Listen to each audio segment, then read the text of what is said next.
Hello बच्चों, let's read the question. The question is the radius RH and mass mh of a black hole are related by RH equals to 2 g mh upon c square, where c is the speed of light. Assume that the gravitational acceleration ag of an object at a distance r naught equals to 1.001 RH from the center of a black hole is given by equation. It is for large black holes.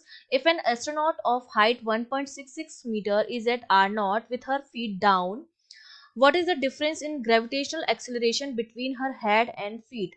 तो gravitational acceleration में कितना difference होगा उसके head और feet में, वो हमें निकालना है. तो देखो, इस क्वेश्चन को सॉल्व करने के लिए हमारा जो की कॉन्सेप्ट रहेगा वो हमारा क्या रहेगा. हम जब बात करते हैं, सपोज इस तरह से है, ठीक है, ब्लैक होल हमारे पास, ये उसकी रेडियस होगी, ये उसका सरफेस है, ठीक है, ये वाली डिस्टेंस जो होगी वो आर नॉट होगी. अगर कोई एस्ट्रोनॉट यहाँ पर इस तरह से खड़ा है और उसकी लेंथ हमने मान ली कि वो कितनी है, एल है, तो एक तो जहां पर उसके फीट होंगे उस सरफेस पर एक तो आएगा ए की ए जी की वैल्यू, ठीक है, इसको हम 1 मान लेते हैं, और एक यहाँ पर ए जी की वैल्यू आएगी AG2, वो हम मान लेते हैं. तो दोनों में जो डिफरेंस होगा हमारे पास वो क्या होगा, AG1 माइनस AG2, वो हमारा नेट एक्सेलरेशन आएगा. AG जो आएगा हमारा, डिफरेंस जो दोनों में आएगा वो हमारा कितना आएगा, AG1 माइनस AG2. और AG1 के लिए जो डिस्टेंस है वो R नॉट आएगी, और AG2 के लिए जो डिस्टेंस आएगी वो कितनी आएगी, सेंटर से R नॉट प्लस L. ठीक है, तो अब हम जानते हैं कि जो हमारा ग्रेविटेशनल एक्सेलरेशन होता है that is given by the formula Ag equals to gm upon R square से दिया जाता है ये फॉर्मूला. तो Ag1 की जो वैल्यू हो जाएगी वो हमारे पास कितनी हो जाएगी, gm अपॉन आर नॉट का स्क्वायर, और Ag2 is given by gm upon R naught plus L का स्क्वायर. तो इसमें से ये वैल्यू माइनस करेंगे क्योंकि Ag2 कम है मेरा, जैसे जैसे हाइट पे जा रहे हैं इसकी वैल्यू जो हो रही है Ag2 की कम होती जा रही है. नीचे वाली वैल्यू अगर बढ़ेगी तो Ag2 मेरा होगा वो घटेगा. तो मैं जो डिफरेंस निकालूंगी, जो मेरा Ag आ जाएगा वो हो जाएगा Ag1 माइनस Ag2. तो Gm तो आपका कॉमन आ गया, यहाँ पर ब्रैकेट में बचेगा 1 अपॉन आर नॉट का square minus 1 upon R naught plus L का स्क्वायर. अब हमें क्या निकालना पड़ेगा, आर नॉट की वैल्यू निकालनी पड़ेगी.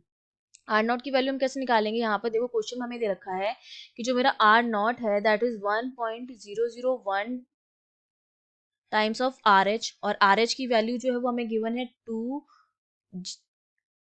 g m h अपॉन सी स्क्वायर. तो ये आर नॉट की वैल्यू होगी, यहाँ पर वैल्यू पुट करते हैं 1.001 इंटू 2 इंटू जी.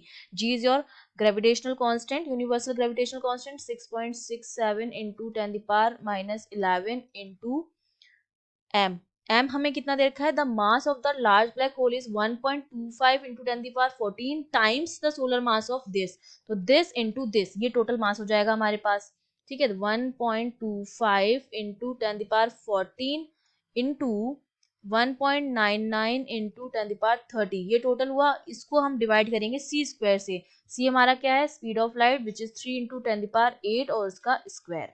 जब इसको हम सॉल्व करेंगे तो आर नॉट की जो वैल्यू हमें मिलती है वो हमें मिलती है 3.69 इंटू 10⁻27 मीटर. ये आर नॉट आ गई. अब इस आर नॉट की वैल्यू हम इसमें पुट कर देंगे तो हमारे पास जो ए जी की वैल्यू आ जाएगी वो हमारे पास कितनी हो जाएगी, जी एम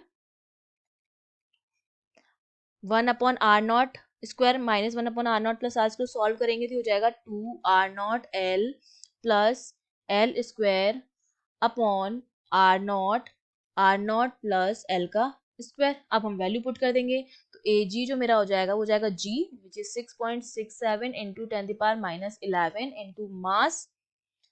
मास आपको कितना दे रखा था, 1.25 इंटू 10⁻14 इंटू 1.99 इंटू 10⁻30. और अब यहाँ पर लिखेंगे इंटू में ब्रैकेट वाली चीजें, तो ब्रैकेट में है 2R0 इंटू एल. तो 2 इंटू आर हमने कितना निकाला था, 3.69 इंटू 10⁻27 इंटू एल आपको गिवन है 1.66 मीटर.